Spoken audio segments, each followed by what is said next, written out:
शादी के समय जहां बेटे बाहर नौकरी कर रहे हैं और वहीं सेटल होने का सोचने लगते हैं, बहुत बार ऐसे होते हैं कि बहुत कपल अपनी प्राइवेसी को ज्यादा महत्व देते हुए संयुक्त परिवार से अलग हो रहे हैं। और हमारे देश में संयुक्त परिवार की संख्या जो है वो दिन प्रतिदिन कम होती जा रही है। लेकिन कई लोग ऐसे भी हैं जो संयुक्त परिवार में रहते हैं और वो आगे भी रहना चाहते हैं। दोस्तों, अगर आपकी शादी होने वाली है, और बहुत सारी लड़कियां ऐसी होती हैं जो संयुक्त परिवार का नाम सुनते ही डर जाती हैं, उन्हें डर लगने लगता है कि वो कैसे वहां एडजस्ट करेंगी, पता नहीं सबका व्यवहार कैसा होगा। अगर आपकी भी शादी होने वाली है या आप संयुक्त परिवार में रहती हैं और आपको दिक्कतें आ रही हैं, तो ये वीडियो आप ही के लिए है।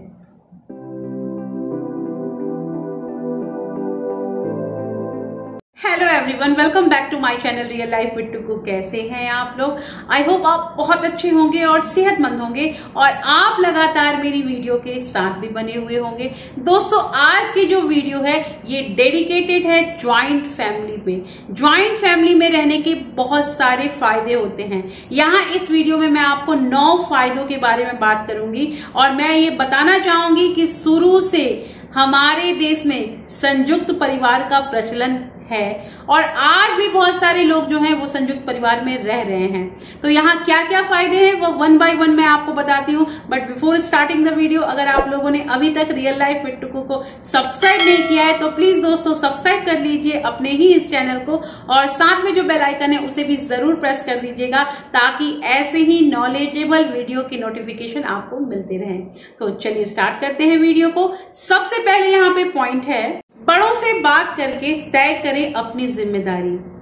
दोस्तों, लड़कियों के दिमाग में ये बात बिल्कुल फिट हो जाती है कि संयुक्त परिवार है, इसका मतलब ढेर सारे लोग होंगे और बहुत ज्यादा काम होगा, जबकि ऐसा सोचना बिल्कुल गलत है। हाँ, लोग ज्यादा होंगे लेकिन इसका मतलब काम करने वाले लोग भी तो ज्यादा होंगे। इसलिए सबसे पहले आपको अपने वहां पे जो जो काम है उसे देखना होगा ध्यान से और सीखना होगा। फिर उसके बाद अपने बड़ों से बात करके सबकी अलग अलग जिम्मेदारी जो होती है वो तय की होती है संयुक्त परिवार में कि आपने ये करना है, आपने ये करना है। आपको अगर जो काम दिया जाता है, आपकी रिस्पॉन्सिबिलिटी आपको दी जाती है, अगर आप उस काम को नहीं कर सकते हैं तो आप अपने बड़े से उस काम को सीखने की कोशिश करें।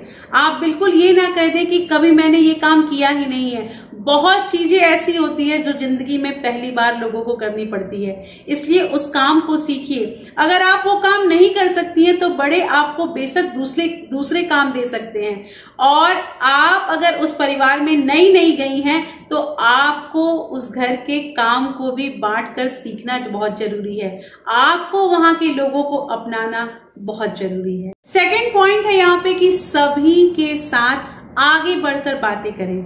दोस्तों, संयुक्त परिवार में बहुत सारे लोग होते हैं, सभी अलग अलग मेंटेलिटी के होते हैं, लेकिन हम उन्हें तभी जानेंगे जब हम उनसे बात करेंगे। ऐसा सोचना बिल्कुल गलत हो जाता है कि फलांग तो अपना मुंह हमेशा सुजाए रखते हैं, मुंह फुलाए रखते हैं, उनसे कौन बात करेगा, या फलांग हमारी उम्र से काफी बड़े हैं तो उनसे कौन बात करेगा। ऐसा बिल्कुल नहीं करना चाहिए। हर इंसान के पास थोड़ा थोड़ा जाकर वक्त निकालकर बैठना चाहिए, उनके बारे में बात करना चाहिए, कुछ जानना चाहिए कि वो किस स्वभाव के हैं। अक्सर ऐसा होता है दोस्तों कि जो नई लड़कियां आती हैं वो अक्सर अपने कमरे में ही ज्यादा समय बिताती हैं, वो अपने फोन में बिजी रहती हैं, जो काम होता है वो काम करती हैं, फिर अकेले फिर अपने रूम में आ जाती हैं। ऐसा नहीं करना चाहिए, यही वो सबसे बड़ी गलती करती हैं। आपको सबसे घुलना मिलना चाहिए। जरूरी नहीं है कि आपकी शादी केवल पति से हुई है, आपकी शादी उस परिवार से हुई है, इसलिए आपको परिवार के हर एक सदस्य से बातें करना चाहिए। तीसरा पॉइंट यहाँ पे आता है कि पति के साथ बिताएं क्वालिटी टाइम। दोस्तों, अक्सर लड़कियों को ये शिकायत होती है कि उनके हस्बैंड के पास उनके लिए बिल्कुल भी टाइम नहीं होता है। वो दिन भर अपने परिवार में बिजी होते हैं और रात के वक्त थोड़ा बहुत समय उनके लिए निकालते हैं। ये करना बहुत गलत होगा और ये परिवार वालों को भी थोड़ा इसमें समझदार बनने की जरूरत है। बेशक आपका परिवार आपके लिए बहुत मायने रखता है, लेकिन आपकी पत्नी को भी आप थोड़ा वक्त दीजिए। आप उसे उसकी थोड़ी तारीफ कीजिए, उसके लिए भी दिन में थोड़ा वक्त निकालिए। ये काम करना बहुत जरूरी है। अगर आपके पति आपके साथ अपना क्वालिटी टाइम स्पेंड नहीं करते हैं तो एक बार आप उनके साथ बैठकर इस बारे में बात जरूर करें।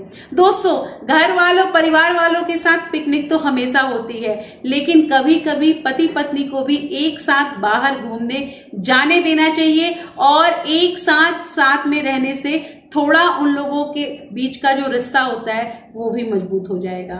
फोर्थ पॉइंट यहाँ पे आती है कि इधर की बात उधर करने की गलती ना करें। दोस्तों, यहाँ पे संयुक्त परिवार में जब बहुत सारे लोग हैं तो सबके स्वभाव अलग अलग हैं। हो सकता है बहुत बार ऐसा होता है कि दो लोगों के बीच में झगड़ा होता है, तो इस झगड़े के बीच में आपको बिल्कुल भी बोलने की जरूरत नहीं है। आपको किसी की भी तरफ लेने की जरूरत नहीं है, क्योंकि आप नहीं जानते हैं कि उन लोगों के बीच में क्या हुआ है, किस बात पे झगड़ा हो रहा है, और आपको पुरानी बातों को जानने की जरूरत भी नहीं होनी चाहिए। देखिए, बीती बातें जो होती हैं वो जानने से केवल अनावश्यक तनाव ही आता है, और आप चूंकि उस घर में नई गई हैं तो आपको ये सब नहीं करने की जरूरत है। अगर आपसे कोई किसी के बारे में बोलता भी है, कोई शिकायत भी करता है, तो ये बात आपको दूसरी तरफ पहुंचाने की भी जरूरत नहीं है, क्योंकि ऐसा करने के बाद सभी तो घुल मिल जाएंगे, बाद में आप अकेली पड़ जाएंगी। अगर आपको बात ही करना है तो आप अपने पति से इसके बारे में डिस्कस कर सकती हैं, मगर परिवार के अन्य सदस्यों के साथ बिल्कुल नहीं। फिफ्थ पॉइंट यहाँ पे आता है कि सॉरी और थैंक यू, इन दो शब्दों को बनाएं अपनी जिंदगी का हिस्सा। दोस्तों, आप किसी परिवार में नई गई हैं तो ऑब्वियसली हर इंसान से कुछ ना कुछ गलतियां तो होती ही हैं। स्टार्टिंग में कुछ गलतियां ज्यादा हो जाती हैं, तो उसके लिए आप सॉरी बोलना जरूर जानें। इसके अलावा बहुत सारे ऐसे लोग होते हैं जो आपको नए काम सिखाते हैं, उस परिवार की कुछ रीति रिवाज के बारे में बताते हैं, तो उनको भी थैंक यू बोलने से बिल्कुल भी परहेज ना करें। दोस्तों, देखा जाए तो ये थैंक यू और सॉरी वर्ड काफी छोटे हैं, लेकिन इससे अनावश्यक तनाव जो होता है वो खत्म हो सकता है। इसके अलावा अगर मान लीजिए आपका किसी से कुछ तर्क हो जाता है और आपको ऐसा लगता है कि आप सॉरी बोलना आपके लिए सही नहीं है, सामने वाले को सॉरी बोलना चाहिए, तब भी परिवार को चलाने के लिए और परिवार को एक साथ बंधे रहने के लिए दोस्त, आप सॉरी बोलने के लिए हमेशा आदत बनाए रखें। आप अपनी ही गलती स्वीकार कर लीजिए, क्योंकि आप उस परिवार में नहीं हैं और आपको सबके साथ एक अच्छा रिश्ता कायम करना है। 6 पॉइंट यहाँ पे आता है कि दोस्त बनाने से होगा काम आसान। दोस्तों, यहाँ ध्यान दीजिएगा कि अगर आप संयुक्त परिवार में जाते हैं तो बहुत बार ऐसा होता है कि आपको आप ही के उम्र के कुछ लोग वहां मिल जाते हैं, उनसे दोस्ती जरूर कर लें। अगर आप उन्हें अपना दोस्त बना लेते हैं तो ऑब्वियसली वो आपकी बहुत मदद करेंगे, आपको हर एक चीज सिखाएंगे, आपको किस लोग का कैसा स्वभाव है ये भी बताएंगे। इसके अलावा आपकी उस नए घर में मन भी लगेगा, आप बहुत कुछ अपने दोस्त से सीखेंगे। इसलिए कोशिश कीजिए कि आप दोस्त भी जरूर बनाएं। 7 पॉइंट है कि बच्चों को संभालने में मम्मियों की करे मदद। दोस्तों, संयुक्त परिवार में बच्चों को संभालना बहुत आसान होता है, क्योंकि वहां पे बहुत लोग होते हैं जो आपके बच्चे को देख सकते हैं। अगर आप जॉब करती हैं तो भी आप निश्चिंत रहिए, क्योंकि आपके बच्चे की परवरिश अच्छी हो जाएगी, और अगर जॉब नहीं करती हैं तो भी आप उस बच्चे को देख सकती हैं। यहाँ पे कहने का मतलब ये है कि अगर आपका बच्चा क्या कर रहा है क्या नहीं कर रहा है, आपकी गैर मौजूदगी में भी दूसरे पर्सन है वहां पे देखने के लिए। घर में और भी बच्चे होते हैं तो इससे उसका बाहर कोई दोस्त नहीं बनेगा और वो घर में ही खेलेगा। अगर आप नई हैं और आपके अभी बच्चे नहीं हैं तो आप घर में जो बच्चे हैं उनके साथ भी घुल मिल के रह सकते हैं। बच्चों को नहलाना, खाना खिलाना, ये सब जो एक्टिविटी है ये सब घर में करते रहना चाहिए। ऐसा करने से उनकी मम्मियां बहुत खुश होंगी और जब आपका टाइम आएगा तो वो भी आपके दिल खोल के मदद करेंगी। दोस्तों, ऐसा करने से अगर आप दूसरे के बच्चे की परवरिश अच्छे ढंग से कर रही हैं, आपका भी अनुभव बढ़ेगा, क्योंकि एक टाइम आएगा कि हमारे भी बच्चे होंगे और हमारे बच्चे को भी संभालने का अनुभव हमारे पास होना चाहिए। तो इसलिए संयुक्त परिवार में जो बच्चे होते हैं उन पे ध्यान दीजिए और उनके साथ खेलिए, इससे आपका मन भी लगेगा आपके नए घर में। नेक्स्ट जो 8 पॉइंट है ये बहुत इंपॉर्टेंट है दोस्तों। बातचीत करें, बातचीत करके अपनी गलतफहमी दूर करें।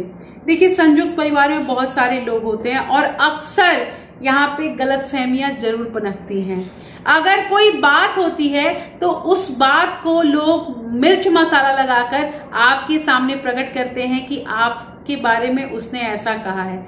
गलतफहमियों को बिल्कुल भी पनपने ना दें। अगर आपको कोई प्रॉब्लम है, कोई कुछ कहता है तो उनसे साफ साफ बात करें। साफ साफ बात करने से आपकी गलतफहमी भी दूर हो जाएगी, तीसरे इंसान को अपने बीच में बिल्कुल भी आने ना दें।